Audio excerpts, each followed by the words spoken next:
৯৬ বছর বয়সে এসেও কমিশনকে বৈধ নাগরিকত্ব প্রমাণ এবং ভোটার তালিকায় নাম থাকার জন্য কাগজ দেখাতে হবে, এটা যেন ভাবতেই পারেনি দিনহাটা ১ নম্বর ব্লকের বড় আটিয়াবাড়ি গ্রাম পঞ্চায়েতের নিখিল চন্দ্র সরকার। বয়স ৯৬ পার। ইতিমধ্যেই দুবার মেজর স্ট্রোক করেছেন। একদিকে বয়সের ভার, অপরদিকে শারীরিক অসুস্থতার কারণে ঠিকমতো হাঁটা তো দূরের কথাও বলতে পারেন না। অথচ তার নামেই এসেছে এসআইআর এর শুনানি নোটিশ। আর সেজন্যই রবিবার দুপুর ১টা নাগাদ নিজের স্ত্রী এবং ছেলেকে সাথে নিয়ে অসুস্থ শরীরে এক হাতে নিজের ভোটার কার্ড এবং অপর হাতে শুনানির নোটিশ সহ দিনহাটা ১ নম্বর ব্লক বিডিও অফিসে হাজির হয়েছেন নিখিল চন্দ্র সরকার। কী জন্য এসেছেন, কেন এসেছেন, কার সাথে এসেছেন, এসব প্রশ্নের উত্তর ঠিকমতো তিনি দিতে পারছেন না, এতটাই অসুস্থ।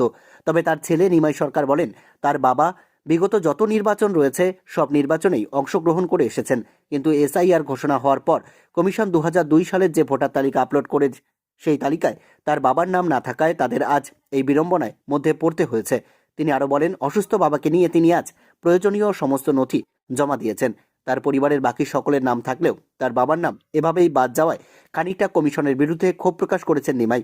আক্ষেপের সুরে বলেছেন, সব কাগজ জমা দিলাম, এখন দেখি কি হয়। আপনাদের নামে নোটিশ এসেছে? হুম, কিসের নোটিশ? ওই যে ভোটের নাম নাই। নাম নেই। দাদুর বয়স কত? 95 না?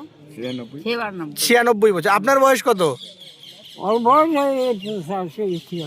তো 96 বছর বয়স। ওনারা তো এখানকারই বাসিন্দা, আপনারা তো এখানকারই বাসিন্দা। হ্যাঁ হ্যাঁ, তো এই বয়সে এসে নোটিশ আসলো?